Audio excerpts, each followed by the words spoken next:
أيها الناس اعبدوا ربكم الذي خلقكم والذين من قبلكم لعلكم تتقون الذي جعل لكم الأرض فراشا والسماء بناء وأنزل من السماء ماء فأخرج به من الثمرات رزقا لكم فلا تجعلوا لله أندادا وأنتم تعلمون وإن كنتم في ريب مما نزلنا على عبدنا فأتوا بسورة من مثله وادعوا شهداءكم من دون الله إن كنتم صادقين فإن لم تفعلوا ولن تفعلوا فاتقوا النار التي وقودها الناس والحجارة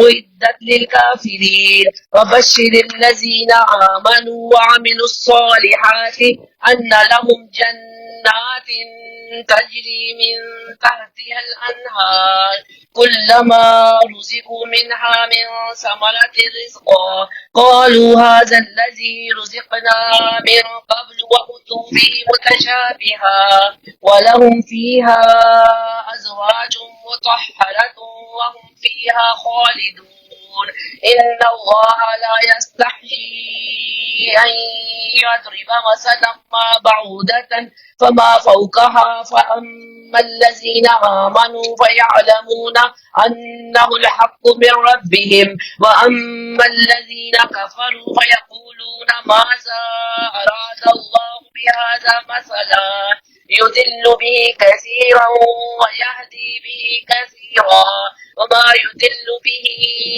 إلا الفاسقين الذين ينقضون عهد الله من بعد ميثاقه ويقطعون ما أمر الله به أن يوصل ويفسدون في الأرض أولئك هم الخاسرون كيف تكفرون بالله وكنتم أمواتا فأحياكم ثم يميتكم ثم يحييكم ثم إليه ترجعون هو الذي خلق لكم ما في الأرض جميعا ثم استوى إلى السماء فسواهن سبع سماوات وهو بكل شيء عليم.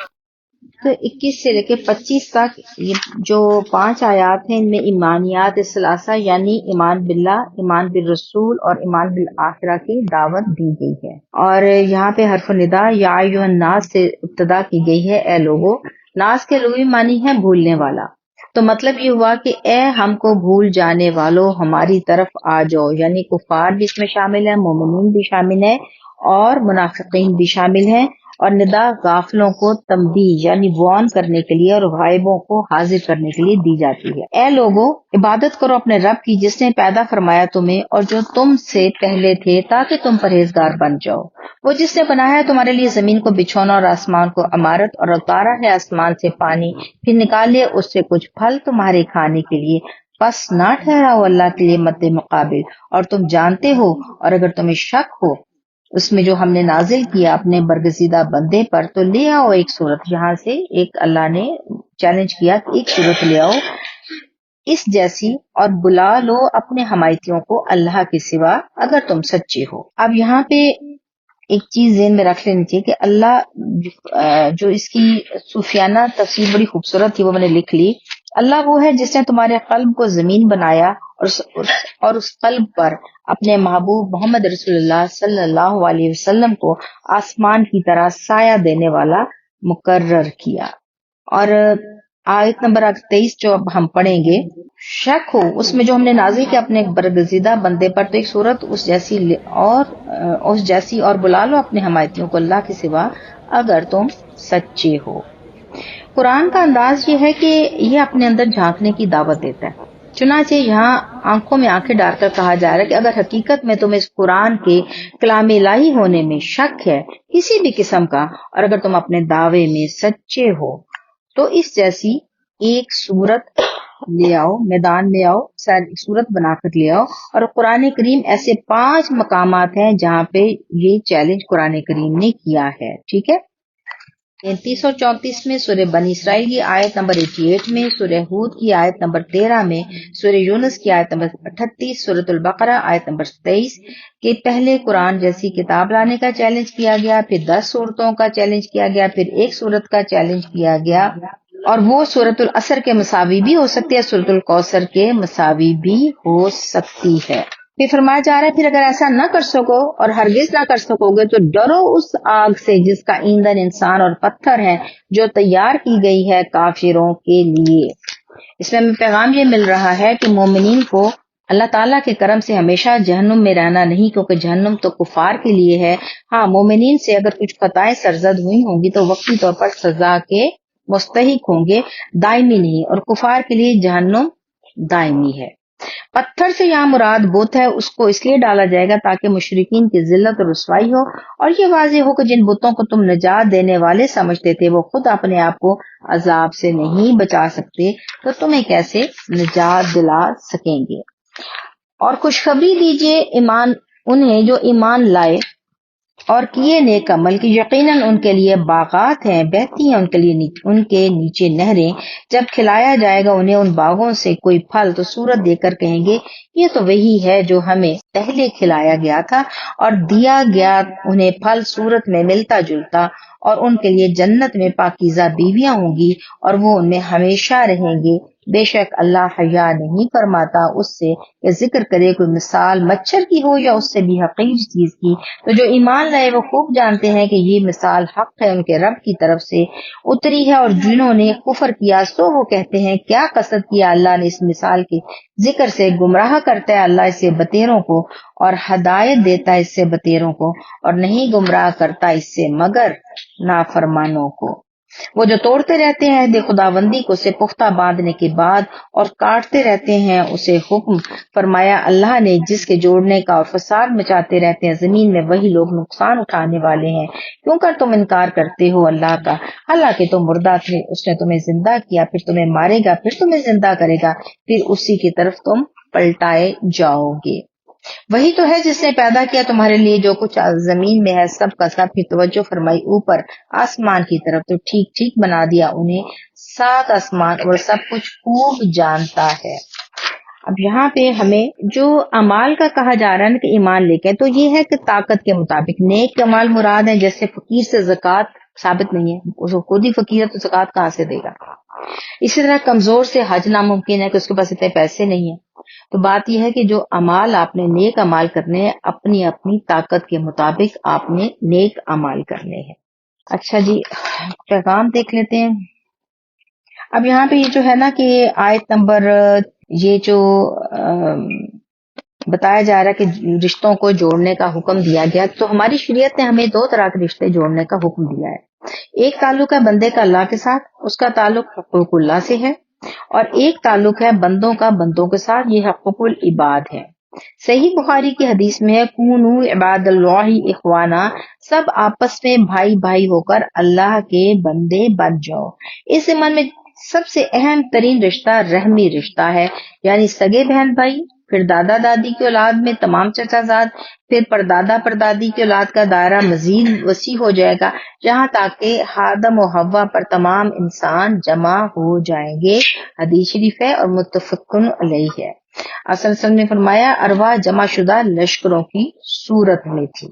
اب جب ہم جو نئی آیت اب ہم شروع کرنے لگے ہیں تو یہاں سے خلافت کا مضمون شروع ہو گیا ہے۔ حدیث میں آتا ہے یہ دنیا تمہارے لیے بنائی گئی ہے اور تم آخرت کے لیے بنائے گئے ہو۔ جی الملائکۃ انی جاعل فی الارض خلیفہ قالوا وتجعل فیہا من یفسد فیہا ویسفک الدماء ونحن نسبح بحمدک ونقدس لک قال انی اعلم ما لا تعلمون وعلم آدم الاسماء كلها ثم عرضهم على الملائکۃ وقال انبئوني بأسماء هؤلاء إن كنتم صادقين قالوا سبحانك لا علم لنا إلا ما علمتنا إنك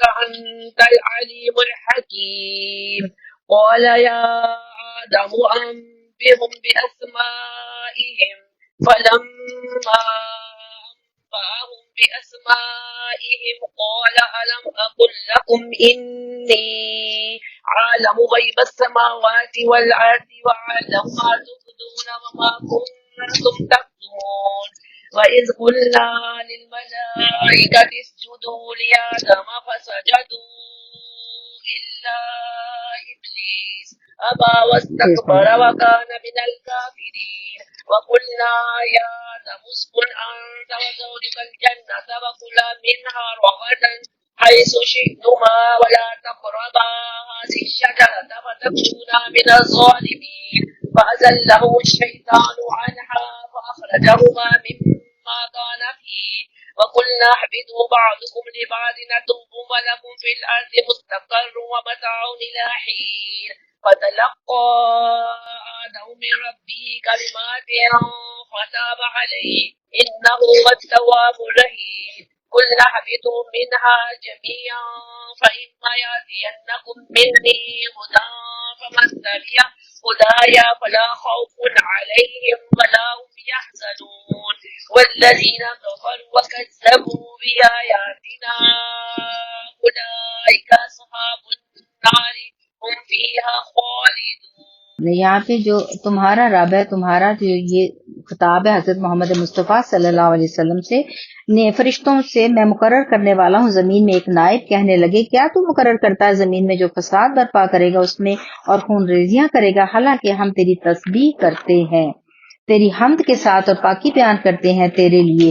فرمایا بے شک میں وہ جانتا ہوں جو تم نہیں جانتے. اور اللہ نے سکھا دیا آدم کو تمام اشیاء کے نام، پھر پیش کیا انہیں فرشتوں کے سامنے اور فرمایا بتاؤ تو مجھے نام ان چیزوں کے اگر تم اپنے اس خیال میں سچے ہو. عرض کرنے لگے ہر عیب سے پاک تو ہی ہے، کچھ علم نہیں ہمیں مگر جتنا تو نے ہمیں سکھا دیا، بے شک تو ہی علم و حکمت والا ہے. فرمایا اے آدم بتا دو انہیں ان چیزوں کے نام. پھر جب آدم نے بتا دیے فرشتوں کو ان کے نام تو اللہ نے فرمایا کیا نہیں کہا تھا میں نے تم سے کہ میں خوب جانتا ہوں سب چھپی ہوئی چیزیں آسمانوں اور زمین کی، اور میں جانتا ہوں جو کچھ تم ظاہر کرتے ہو اور جو کچھ تم چھپاتے ہو. اور جب ہم نے حکم دیا فرشتوں کو کہ سجدہ کرو آدم کو تو سب نے سجدہ کیا سوا ابلیس کے، اس نے انکار کیا اور تکبر کیا اور داخل ہو گیا وہ کفار کے ٹولہ میں. اب یہاں پہ ہم نے پہلے دیکھ لیا کہ یہ جو یہاں سے خلافت کی بات شروع ہو رہی ہے اور فرشتے کے ہے کہ یہ وہ لطیف اور نورانی جس میں جو مختلف شکلیں بدل سکتے ہیں. اب یہ اس میں ہے کہ جو فرشتوں کو حکم دیا گیا تھا سجدے کا وہ یہ تھا کہ ایک تو اللہ کا حکم بغیر چون و چرا مانو اٹس اینڈ بٹس کے، اور دوسرا یہ تھا سجدہ تعظیمی تھا کیونکہ فرشتوں کے پاس علم نہیں تھا، حضرت آدم علیہ السلام کے پاس علم تھا، تو فرشتوں آدم علیہ السلام کو فرشتوں سے افضل قرار دے دیا گیا. تو کیا چیز افضل ہو گئی؟ علم. ٹھیک ہے. اور پھر یہ ذہن میں رکھیے گا کہ حضرت آدم علیہ السلام سے فرشتوں کا افضل ہونا علم کی وجہ سے ہے. ثابت ہوا کہ نفل عبادت سے افضل علم حاصل کرنا ہے. اور پھر تمام انبیاء کرام ملائکہ سے افضل ہیں. تمام علوم اور زبانیں رب کی جانب سے ہیں. رب کا احسان عظیم کہ ہر علم کو اسی قرآن کے اندر بیان فرما دیا. اب ذرا غور کریں کہ کسی علم کے حوالے سے دعویٰ کرنا، یہ دینی تعلیم اور دنیاوی تعلیم الگ الگ ہے، تو یہ دعویٰ بے بنیاد ہے کیونکہ آپ کو سب کچھ یہیں سے ملے گا. اب یہ ہوا کہ دیکھیں ابلیس جو تھا وہ عزازیل تھا، نافرمانی کی وجہ سے اس نے کیا کیا کہ وہ نافرمانی کی، اور نافرمانی بھی کون سی کی؟ تکبر کے ساتھ. تو وہ وہاں سے معزول ہو کے شیطان راندہ درگاہ ماجوسی کی انتہا پہ پہنچ گیا. اور فرشتوں نے جب دیکھا اس کی یہ حالت، پہلا سجدہ کیا تھا تو دوسرا انہوں نے شکرانے کے طور پہ سجدہ کیا.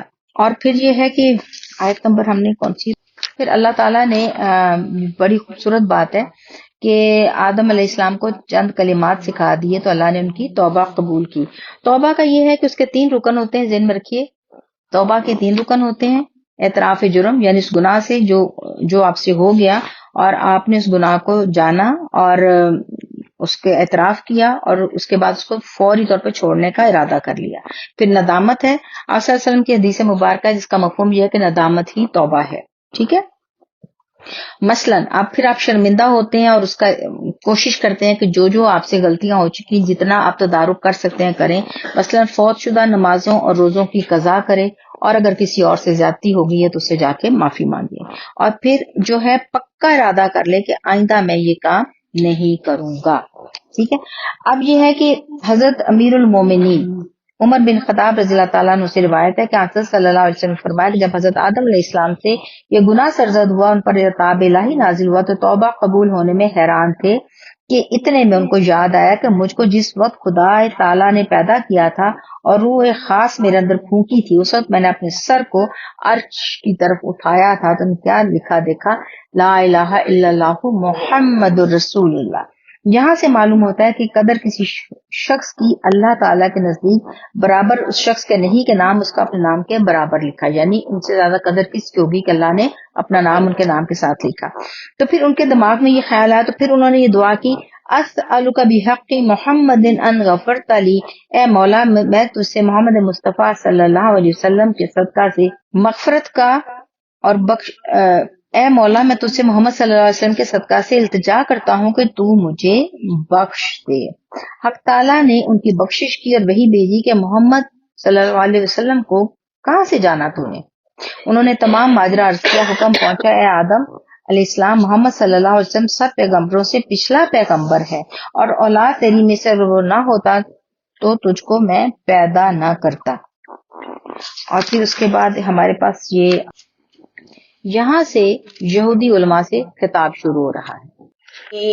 إسرائيل اذكروا نعمتي التي أنعمت عليكم وأوفوا بعهدي أوف بعهدكم وإياي فارهبون وآمنوا بما أنزلت مصدقا لما معكم ولا تكونوا أول كافر به ولا تشتروا بآياتي ثمنا قليلا وإياي فاتقون ولا تلبسوا الحق بالباطل وتكتموا الحق وأنتم تعلمون وأقيموا الصلاة وآتوا الزكاة واركعوا مع الراكعين أتأمرون الناس بالبر وتنسون أنفسكم وأنتم تتلون الكتاب أفلا تعقلون واستعينوا بالصبر والصلاة وإنها لكبيرة إلا على الخاشعين الذين يظنون أنهم ملاقو ربهم وأنهم إليه راجعون. دیکھنا کہ یہ دوسرا حصہ یہاں سے شروع ہو رہا ہے اور یہ بنی اسرائیل کی معزولی کے اسباب بتائے جا رہے ہیں اور یہ آیات بہت لمبی ہیں. 40 سے لے کر 141 تک یہ آیات جائیں گی اور 40 سے 46 تک جو ہے پہلا ہے کہ اس کا پہلے مرکزی مضمون دیکھ لیتے ہیں پھر ہم اس کو اب تیز پڑھیں گے, اس واقعات میں لائیں گے.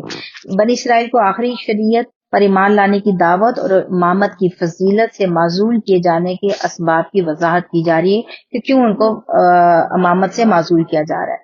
40 سے 46 تک کی جو آیات ہیں وہ بنی اسرائیل کو اسلام کی دعوت ہے. پھر 47 سے 48 تک جو آیات ہیں وہ بنی اسرائیل کو قیامت کی تخفیف کے بارے میں بتایا جا رہا ہے.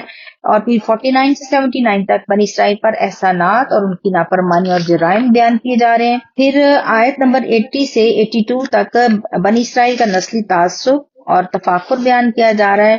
اور پھر 83 میں میثاق بنی اسرائیل ہے. 84 سے 89 تک جو ہے بنی اسرائیل کا اسم و دعوان اور جزوی پیروی. پھر جو آخری پانچواں پیرا آتا ہے اس میں آتا ہے کہ آیت نمبر 90 سے 123 تک 90 سے 91 تک جو وہی بنی اسرائیل کا نسلی تعصب ان کی میں 92 سے 105 تک بنی اسرائیل کے جرائم بیان کیے جا رہے ہیں. اور 106 سے 109 تک شریعت کی تبدیلی کی وجہ اور بنی اسرائیل کا حسد بیان ہوگا. اور 110 سے 115 تک اسلام کی دعوت اور ان کی نسل پرستی کے بارے میں بیان کیا جائے گا. اور آیت نمبر 116 اور 123 سے شرک، اعتراضات اور احواء و تخفیف اور قیامت کی باتیں ہوں گی. اور چھٹا اور آخری جو ہے جد امجد ابراہیم اور یعقوب علیہ السلام کا راستہ اختیار کرنے کی دعوت دی جا رہی ہے. تو یہ بیسیکلی ہو گیا. تو اب ہم جو ہے واقعات میں نہیں جائیں گے. یاد کرو میرا وہ احسان جو کیا میں نے تم پر، اور پورا کرو تو میرے ساتھ کیے ہوئے وعدہ کو. میں پورا کروں گا تمہارے ساتھ کیے ہوئے وعدہ کو، اور صرف مجھے سے ڈرا کرو. اقوام عالم میں خصوصاً جزیرہ عرب کے باشندوں میں یہود کو ایک خاص مقام، اہم مقام حاصل تھا. 4000 سال تک سلسلہ نبوت ان میں جاری رہا. ہزاروں نبی میں پیدا ہوئے جن کے باعث علم و حکمت ان کے پاس تھا، اور ان کے پاس بادشاہت بھی تھی. کوئی قوم ان کی برابری کا دعویٰ نہیں کر سکتی تھی. ان کے گرد و نواح میں بسنے والے قبائل اور ان کی علمی برتری سے بہت مروب تھے، یہاں تک کہ بعض لوگوں نے اسلام قبول کرنے کے لیے شرط لگا رکھی تھی کہ اگر یہود نے، یعنی جو اہل کتاب ہے، اسلام قبول کر لیا تو وہ بھی اسلام قبول کریں گے. اب یہاں پہ فرمایا جا رہا ہے کہ صرف مجھ ہی سے ڈرو اور ایمان لو اس کتاب پر جو نازل کی ہے میں نے، یہ سچا ثابت کرنے والی ہے اس کو جو تمہارے پاس ہے. یعنی جو ان کے پاس کون سی کتاب تھی؟ یہودیوں کے پاس تورات. اور نہ بانجو تم سب سے پہلے انکار کرنے والے اس کے، اور نہ خریدو تم میری آیتوں کے عوض تھوڑی سی قیمت، اور صرف مجھے سے ڈرا کرو.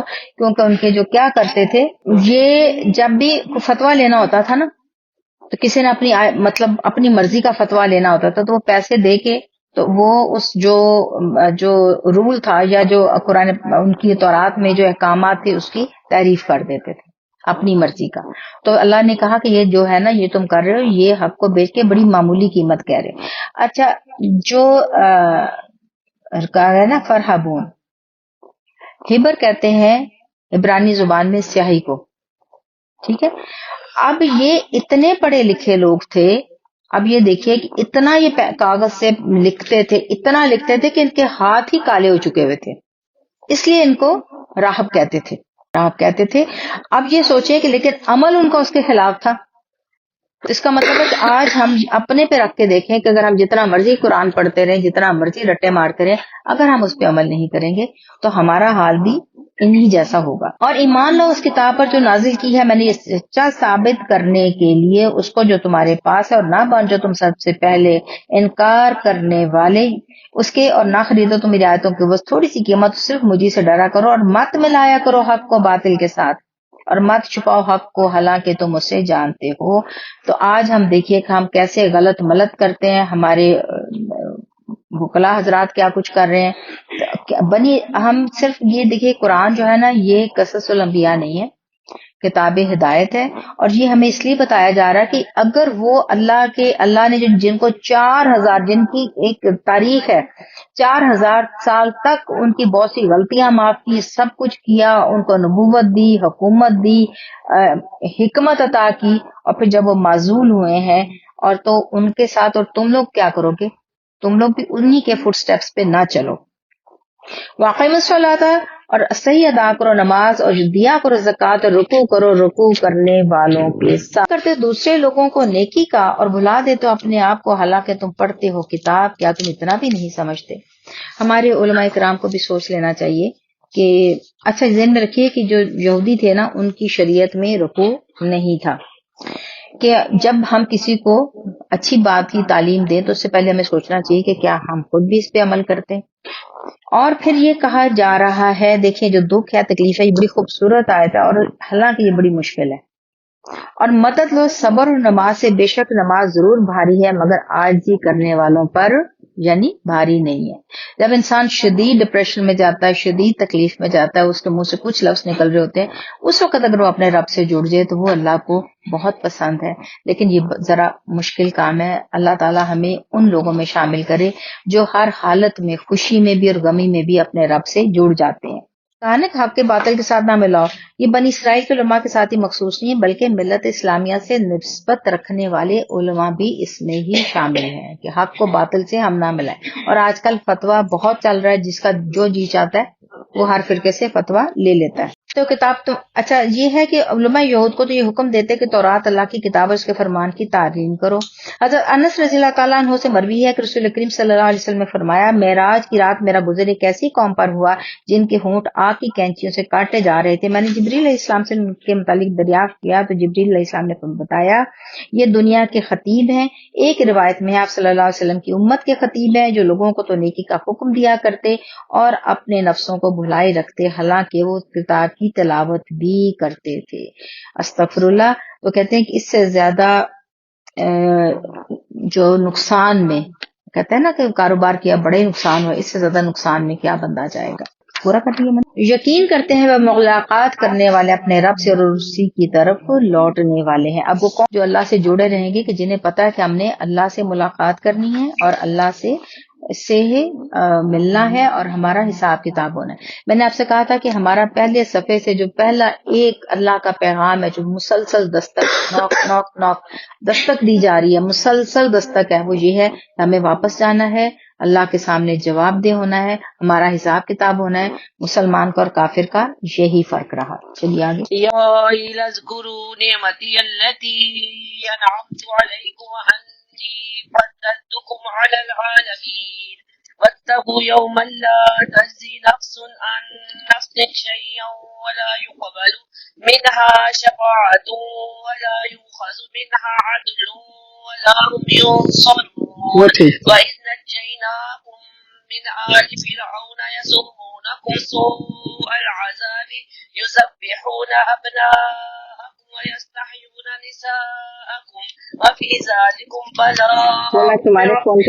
بلاء آل فرعون وأنتم تنظرون وإذ وعدنا موسى 40 ليلة ثم اتخذتم العجل من بعده وأنتم ظالمون ثم عفونا عنكم من بعد ذلك لعلكم تشكرون وإذ آتينا موسى الكتاب والفرقان لعلكم تهتدون وإذ قال موسى لقومه يا قوم إنكم ظلمتم أنفسكم باتخاذكم العجل فتوبوا إلى بارئكم فاقتلوا أنفسكم ذلكم خير لكم عند بارئكم فتاب عليكم إنه هو التواب الرحيم وإذ قلتم يا موسى لن نؤمن لك حتى نرى الله جهرة فأخذتكم الصاعقة وأنتم تنظرون ثم بعثناكم من بعد موتكم لعلكم تشكرون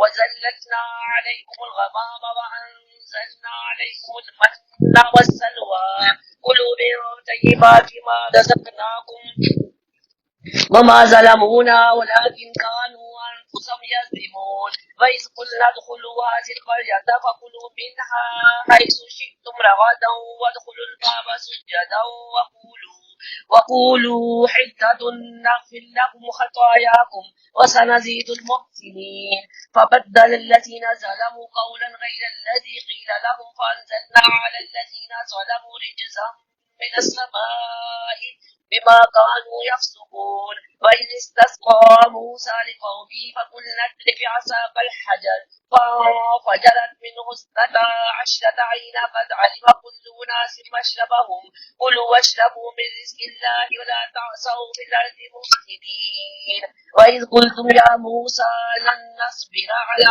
طعام واحد فادع لنا ربك يخرج لنا مما تنبت الأرض من بقلها وكسائها وفومها وعدسها وبصلها قال تستبدلون الذي هو أدنى بالذي هو خير اهبطوا مصرا فإن لكم ما سألتم وضربت عليهم الذلة والمسكنة وباءوا بغضب من الله ذلك بأنهم كانوا يكفرون بآيات الله ويقتلون النبيين بغير الحق ذلك بما عصوا وكانوا يعتدون. یاد کرو میرا وہ احسان جو میں نے تم پر کیا اور یہ کہ میں نے فضیلت دی تھی تمہیں سارے جہان والوں پر، اور ڈرو اس دن سے جب نہ بدلہ دیا جائے گا کوئی دے سکے گا کوئی شخص. یہاں پہ شخص جو ہے متفقن علیہ ہے کہ یہ کافر کے بارے میں بات ہو رہی ہے. کسی کا کچھ بھی اور نہ قبول کی جائے گی اس کے لیے سفارش اور نہ لیا جائے گا اس سے کوئی معاوضہ اور نہ وہ مدد کیے جائیں گے. اب یہاں پہ سفارش یا مدد کی دیکھیے 4 صورتیں ہوتی ہیں. ایک، یا تو مددگار اپنے ساتھی کو اپنی قوت اور زور بازو سے بچا لے، اسے نصرت کہتے ہیں. یا بغیر زور کے کسی اور طرح بچا لے، یا تو سفارش کر کے اس کو شفاعت کہتے ہیں. یا کچھ دے کر، اب جو چیز ملزم کے ذمے تھی وہی دے کر بچایا گیا تو اسے جزا کہتے ہیں. اور چوتھی جو ہے اگر جرمانہ وغیرہ دے کر چھڑوایا گیا تو اس کا نام فدیہ ہے۔ اس آیت میں ان چاروں باتوں کی ترتیب وار نفی فرمائی گئی۔ اور یاد کرو چونکہ معزول کرنا ہے تو اب ان کو سامنے کھڑا کر کے بنی اسرائیل کو، ان کے ظاہر اباؤ اجداد تھے تو جو ان کے آگے اولاد تھی ان کو سامنے کھڑا کر کے تو ان کو بتایا جا رہا کہ یہ میرے احسانات تھے۔ اور یاد کرو جب نجات بخشی ہم نے تمہیں فرعونیوں سے جو پہنچاتے تھے تمہیں سخت عذاب یعنی ذبح کرتے وقت استغفر اللہ تمہارے بیٹوں کو اور زندہ رہنے دیتے تھے تمہاری عورتوں یعنی بیٹیوں کو، اور اس میں بڑی بھاری آزمائش تھی تمہارے رب کی طرف سے استغفر اللہ۔ اور جب پھاڑ دیا ہم نے تمہارے لیے سمندر کو پھر ہم نے بچا لیا تم کو اور ڈبو دیا فرعونیوں کو اور تم کنارے کھڑے دیکھ رہے تھے۔ ذہن میں رکھیے مصیبت اور نعمت دونوں ہی آزمائش ہیں۔ پہلی میں مصیبت میں صبر اور استقامت کی ضرورت ہوتی ہے مصیبت کی آزمائش میں، اور جب آپ کو نعمت ملتی ہے اس میں آپ کو کس چیز کی ضرورت ہوتی ہے؟ اللہ کا شکر کی اور اس کی حمد کی، اس کے احسان کو ماننے کی۔ اور جب پھاڑ دیا ہم نے تمہارے لیے سمندر کو پھر ہم نے بچا لیا تم کو، ڈبو دیا فرعونی کو اور تم کنارے پر کھڑے دیکھ رہے تھے۔ اور یاد کرو جب ہم نے وعدہ فرمایا موسیٰ سے 40 رات کا، پھر بنا لیا تم نے بچھڑے کو معبود ان کے بعد اور تم سخت ظالم تھے، پھر بھی درگزر فرمایا ہم نے تم سے اس ظلم عظیم کے بعد کہ شاید کہ تم شکر گزار بن جاؤ۔ یا ہمیں پتا ہے کہ وہ جو 40 دن گئے تھے حضرت موسیٰ علیہ السلام کوہ طور پہ، تو پیچھے سے انہوں نے سامری جادوگر سے مل کے آگے بھی چلے گا قصہ، تو انہوں نے اس کو بچھڑے کی پوجا کرنا شروع کر دیا تھا۔ اور جب یہ پھر سمندر سے گئے ان کو نجات دی حضرت موسیٰ علیہ السلام اور اپنے لوگوں کو لے کر نکلے بنی اسرائیل کو، تو پیچھے سے پھر یہ بھی جب آ گیا تو بڑی بڑی موجیں تھیں پہاڑ کی طرح، تو یہ جب وہ نکل گئے تو یہ سینٹر میں پہنچا تو اللہ نے دونوں کو ایسے ملا دیا استغفر اللہ۔ اور جب عطا فرمائی ہم نے موسیٰ کو کتاب اور حق و باطل، یعنی جو تھی کون سی کتاب تھی؟ تورات، اور حق و باطل میں تمیز کی قوت تاکہ تم سیدھی راہ پر چلنے لگو۔ اور یاد کرو جب کہا موسیٰ علیہ السلام نے اپنی قوم سے، اے میری قوم بے شک تم نے ظلم ڈھایا اپنے آپ پر بچھڑے کو خدا بنا کر، پس چاہیے کہ توبہ کرو اپنے خالق کے حضور، سو قتل کرو اپنوں کو جنہوں نے شرک کیا، یہ بہتر ہے تمہارے لیے تمہارے خالق کے نزدیک۔ اب یہ اتنا خطرناک حکم تھا، پھر حق تعالیٰ نے تمہاری توبہ قبول کر لی، بے شک وہی بہت توبہ قبول کرنے والا، انہو هو التواب الرحیم، ہمیشہ رحم فرمانے والا ہے۔ اس میں پھر یہ تھا توبہ سے قبول ہوئی تھی کہ 2 لائنیں بنا دی تھی اللہ نے کہا کہ جنہوں نے بچھڑے کی پوجا کی اور جنہوں نے نہیں کی، ان کے کوئی رشتہ دار تھے جو بھی تھے جنہوں نے نہیں کی وہ ان کی گردنیں کاٹ دیں۔ اور پھر جب 70,000 کے قریب یہ بندے ختم ہو گئے تو حضرت موسیٰ علیہ السلام جو تھے وہ گڑ گڑانے لگے سجدے میں گر کے، ان کا اللہ پاک اور یہ آج ختم ہو جائیں گے تو کون بچے گا؟ اللہ پاک ان کی توبہ قبول فرمائے۔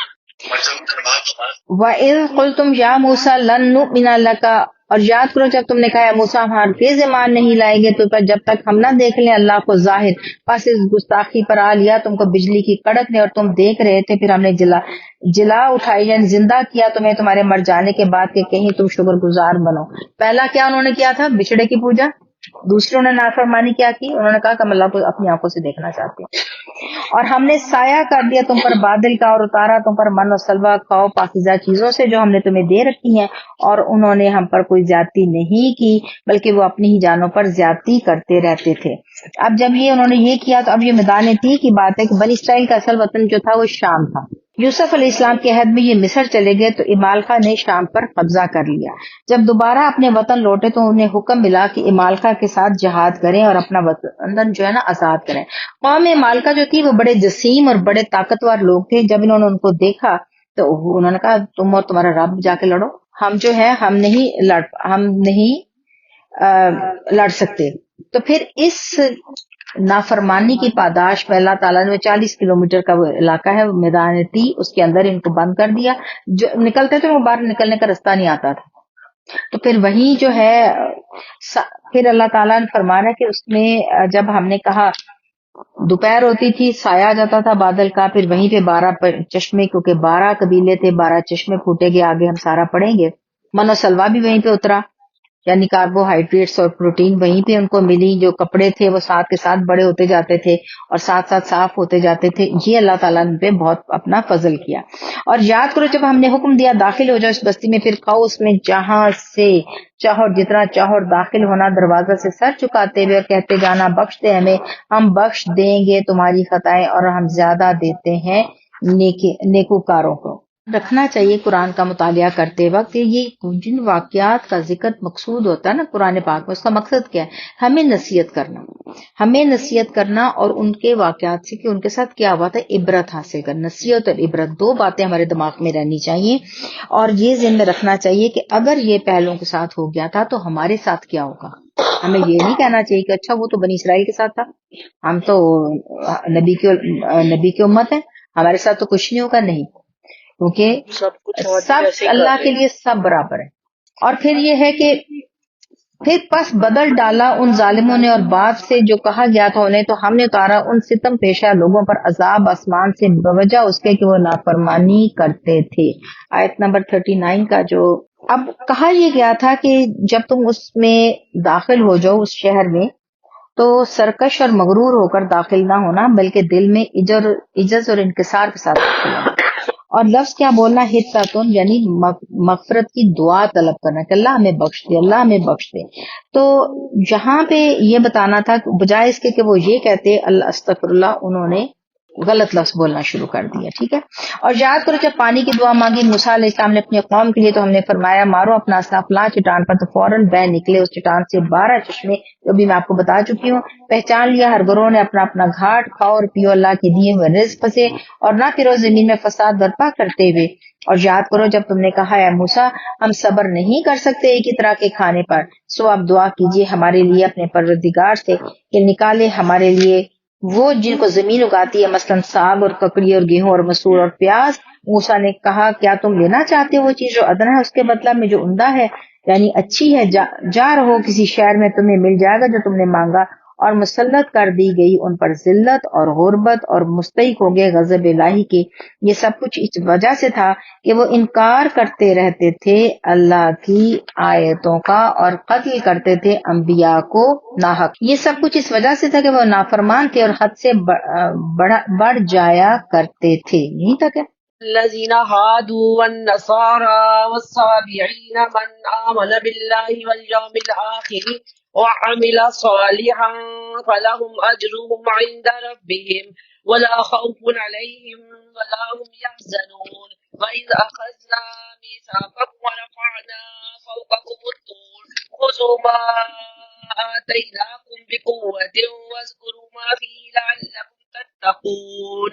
ثم توليتم من بعد ذلك فلولا فضل الله عليكم ورحمته لكنتم من الخاسرين. ولقد علمتم الذين اعتدوا منكم في السبت فقلنا لهم كونوا قردة خاسئين فجعلناها نكالا لما بين يديها وما خلفها وموعظة للمتقين. وإذ قال موسى لقومه إن الله يأمركم أن تذبحوا بقرة قالوا وتتخذنا هزوا قال أعوذ بالله أن أكون من الجاهلين. قالوا ادع لنا ربك يبين لنا ما هي قال إنه يقول إنها بقرة لا فارض ولا بك عوان بين ذلك فافعلوا ما تؤمرون. قالوا ادع لنا ربك يبين لنا ما لونها قال إنه يقول إنها بقرة صفراء فاقع لونها تسر الناظرين. قالوا ادع لنا ربك يبين لنا ما هي إن البقرة تشابه علينا وإنا إن شاء الله لمهتدون. قال إنه يقول إنها بقرة لا ذلول تثير الأرض ولا تسقي الحرث مسلمة لا شية فيها.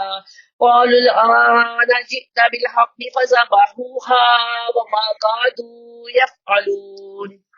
کیونکہ ایک اور جو بات تھی کہ انہوں نے جو ان کا ظلم تھا، ایک اور جو فرد جرم پہ عائد کی گئی کہ وہ انبیاء کو ناحق قتل کیا کرتے تھے، انبیاء کو ناحق قتل کیا کرتے تھے. اور پھر اس میں یہ بھی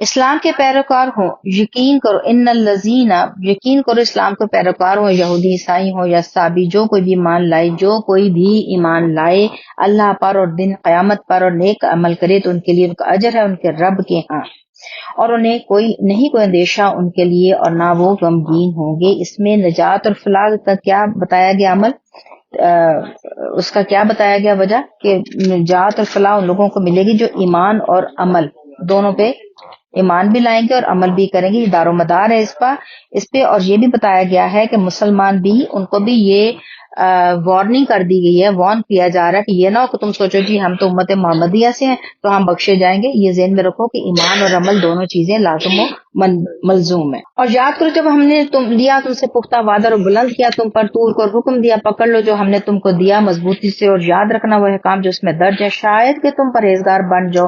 پھر منہ موڑ لیا تم نے پختہ وعدہ کرنے کے بعد تو اگر تم پر اللہ کا فضل اس کی رحمت نہ ہوتے تو تم ضرور ہو جاتے نقصان اٹھانے والوں میں. اصل بات یہ ہے ذہن میں یہ رکھیے کہ وہ بار بار اللہ سے عہد کرتے تھے، بار بار عہد توڑتے تھے. بنی اسرائیل کا جیسے نام آئے، یہود کا نام آئے، آپ کو ذہن میں رکھنا چاہیے کہ ان کا کیا تھی، عہد کرنا اس کو توڑنا، عہد کرنا اس کو توڑنا، عہد کرنا توڑنا، معافی مانگ لینا پھر توڑ دینا، معافی مانگ لینا تو پھر توڑ دینا. پھر ایک ایسا بھی وقت آیا کہ ان کے اوپر حضرت جبرائیل علیہ السلام نے کوہ طور کو بلند کر دیا تو اتنے وہ خوفزدہ ہو گئے کہ وہ سجدے میں گئے تو ایک آنکھ ان کی جو تھی اس پتھر کو پہاڑ کو دیکھ رہی تھی اور ایک آنکھ ان کی زمین پہ تھی. اللہ کو بہرحال ان کی یہ ادا بھی پسند آئی، وہ اب سجدہ ہی ایسا کرتے. ٹھیک ہے. اور تم خوب جانتے ہو پھر منہ موڑ لیا تم نے پختہ وعدہ کرنے کے بعد اگر تم پر اللہ کا فضل اس کی رحمت نہ ہوتی اور تم ضرور ہو جاتے نقصان اٹھانے والوں میں. اور تم خوب جانتے انہیں جنہوں نے نافرمانی کی تھی تم میں سے سبت کے قانون کی تو ہم نے حکم دیا انہیں کہ بن جاؤ بندر بھٹکارے ہوئے، استغفر اللہ، پھٹکارے ہوئے. پس ہم نے بنا دی سزا کو عبرت ان کے لیے جو زمانہ میں موجود تھے اور جو بعد میں آنے والے تھے، اسے نصیحت بنا دیا پرہیزگاروں کے لیے. اور جمہور علماء کا قول ہے کہ حضرت داؤد علیہ السلام کے زمانے کا واقعہ ہے، کوئی 40 اور 70 سال کے درمیان ان کو باقاعدہ ٹیسٹ کیا جاتا رہا. کہا گیا کہ ہفتے کے دن مچھلی کا شکار نہ کرو، ہم سب کو پتہ ہے اس چیز کا. اور وہ کیا کرتے تھے کہ وہ اسے ایک دن پہلے جو تھا وہ گڑھے کھود لیتے تھے، مچھلیاں ادھر آ جاتی تھی، اتوار کو جا کے لے آتے تھے. اور پھر اس کا سزا کے طور پہ جو 3 گروہ بن گئے تھے، ایک کو جو نافرمان تھا، ایک جو فرمان بردار تھا، ایک گروہ جو کہتا تھا کوئی نہیں اللہ خود ہی دیکھ لے گا. تو پھر جنہوں نے منع نہیں کیا اور جو نافرمان تھے، ان دونوں کی شکلیں اللہ نے بندروں کی کر دی. اور کسی تفاسیر میں ملتا کہ بوڑھوں کی شکلیں سور جیسی ہوگی معاذ اللہ. اور 3 دن یہ لوگ زندہ رہے، اس کے بعد یہ دنیا سے نیست و نابود ہو گئے اور وہی لوگ بچے جو نیکی کا حکم دیتے تھے.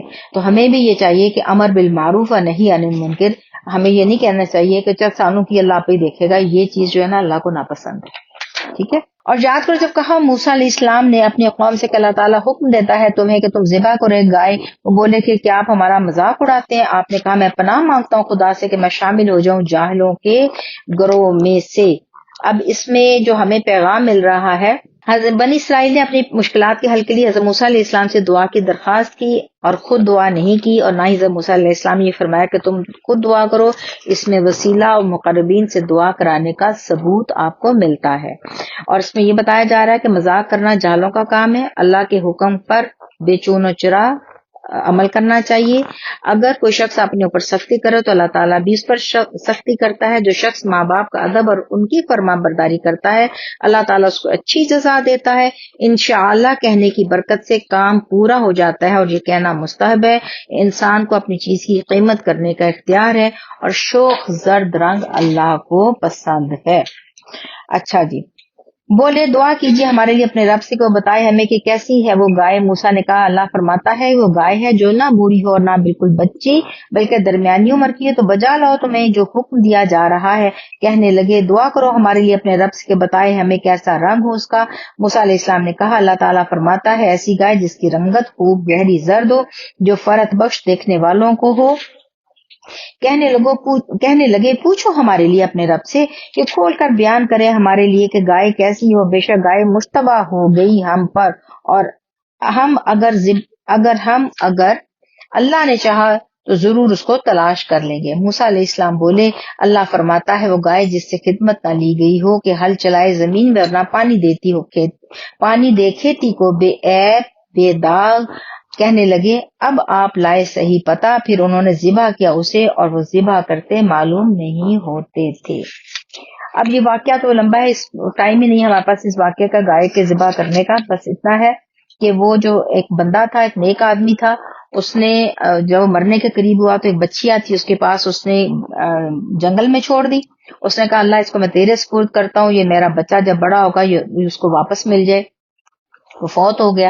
اور پھر وہی جو گائے تھی کیونکہ اس نے ادب اس بچے نے کیا، اپنی ماں کی بہت خدمت کی، اور جب یہ ساری بات ہوئی تو وہی گائے تھی جس کے بارے میں کہا جا رہا تھا کہ شوق زرد رنگ کی ہو، اور پھر منہ مام کی اس کو قیمت ملی. اور اس پیغام جو ہمیں سائد سے ملا وہ ہمیں پتہ چل گیا کہ ماں باپ کی جو فرما برداری ہے اس کی جزا اللہ تعالیٰ بہت اچھی دیتا ہے.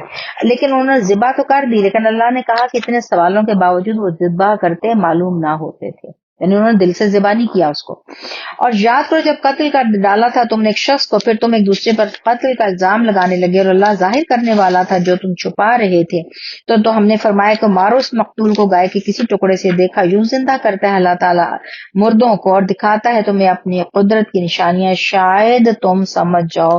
یہاں پہ انتہائی سخت الفاظ ہیں، ہمیں اپنے اندر ضرور جھانکنا چاہیے اور اپنی اصلاح کی طرف توجہ دینی چاہیے کہ اللہ تعالیٰ جب اپنی قدرت کی نشانیاں دکھاتا ہے تو وہ کہاں تک ہوں گی، اس کا تو کوئی مقابلہ بلکہ ہم سوچ بھی نہیں سکتے. پھر سخت ہو گئے تمہارے دل یہ منظر دیکھنے کے بعد بھی، وہ تو پتھر کی طرح سخت ہے بلکہ اس سے بھی زیادہ سخت، کیونکہ کئی پتھر ایسے بھی ہیں جن سے بہہ نکلتی ہیں نہریں، اور کئی ایسے بھی ہیں کہ جو پڑتے ہیں تو ان سے پانی نکلنے لگتا ہے، اور کئی ایسے بھی ہیں جو گر پڑتے ہیں خوف الہی سے، اور اللہ بے خبر نہیں ہے ان کرتوتوں سے جو تم کرتے ہو. اے مسلمانوں کیا تم یہ امید رکھتے ہو کہ یہودی ایمان لائیں گے تمہارے کہنے سے؟ حالانکہ ایک گروہ میں ایسا تھا جو سنتا تھا کلام الہی کو پھر بدل دیتے تو اسے خوب سمجھ لینے کے بعد جان بوجھ کر. اور وہ کیا بدلتے تھے؟ نبی پاک صلی اللہ علیہ وسلم کے اوصاف کو بدل دیا کرتے تھے. ان کو پتا تھا اس چیز کا. اس یقین کی بات ہو رہی ہے. اور جب تنہا ملتے ہیں ایک دوسرے سے تو کہتے ہیں ارے کیا بیان کرتے ہو ان سے جو کھولا ہے اللہ نے تم پر، یوں تو وہ دلیل قائم کریں گے تم پر ان باتوں سے تمہارے رب کے سامنے. کیا تم اتنا بھی نہیں سمجھتے؟ کیا وہ یہ نہیں جانتے کہ اللہ جانتا ہے جو وہ چھپاتے ہیں اور جو ظاہر کرتے ہیں؟ اور میں کچھ ان پڑھ ہے جو نہیں جانتے کتاب کو بجز جھوٹی امیدوں کے، اور وہ تو محض گمان ہی کرتے رہتے ہیں. بھی کوئی اچھی بات نہیں ہے، علم حاصل کرنا چاہیے. آپ اتنا علم حاصل کرو، ہر بندے کو اتنا علم تو فرض ہے کہ جو اپنی زندگی وہ گزارے، جتنا اس نے اپنی زندگی گزارنی ہے اتنا علم اس کو آنا چاہیے. تو علم حاصل کرنا فرائض میں شامل ہے. بس ہلاکت ان کے لیے جو لکھتے ہیں کتاب خود اپنے ہاتھوں سے، کیونکہ وہ تعریف کرتے تھے اپنے ہاتھوں سے کتاب لکھتے تھے. استغفر اللہ. اور مجھے پھر مثال احمد آج کی بات یاد آ گئی، حاصل کرنے اس کے عوض تھوڑے سے دام. سو ہلاکت ان کے لیے بوجہ اس کے جو لکھا ان کے ہاتھوں نے، ہلاکت ان کے لیے بوجہ اس مال کے جو وہ کماتے ہیں. کتنی ہلاکتیں آ گئی یہاں پہ. اور انہوں نے کہا ہرگز نہ چھو گے میں دوزخ کی آگ بجز گنتی کے چند دن. اور وہ گنتی کے چند دن کتنے تھے؟ وہ کہتے تھے 40 دن جو ہم نے بچھڑے کی پوجا کی نا، بس اتنے دن ہم نے جانا ہے، اس کے علاوہ ہم نے دوزخ میں نہیں جانا. آپ فرمائیے کیا لے رکھا ہے تم نے اللہ سے کوئی وعدہ؟ تب تو خلاف ورزی نہ کرے گا اللہ تعالیٰ اپنے وعدہ کی، یا یوں ہی بہتان باندھتے ہو اللہ پر اور پر جو تم جانتے ہی نہیں. ہاں ہمارا قانون یہ ہے جس نے جان کر برائی کی اور گھیر لیا اس کو اس کی خطا نے، تو وہی دوزخی ہیں، وہ اس میں ہمیشہ رہنے والے ہیں. اللہم اجرنا من النار. اور جو ایمان لائے اور اچھے کام کیے وہی جنتی ہیں، وہ اس میں ہمیشہ رہنے والے ہیں. الحمدللہ.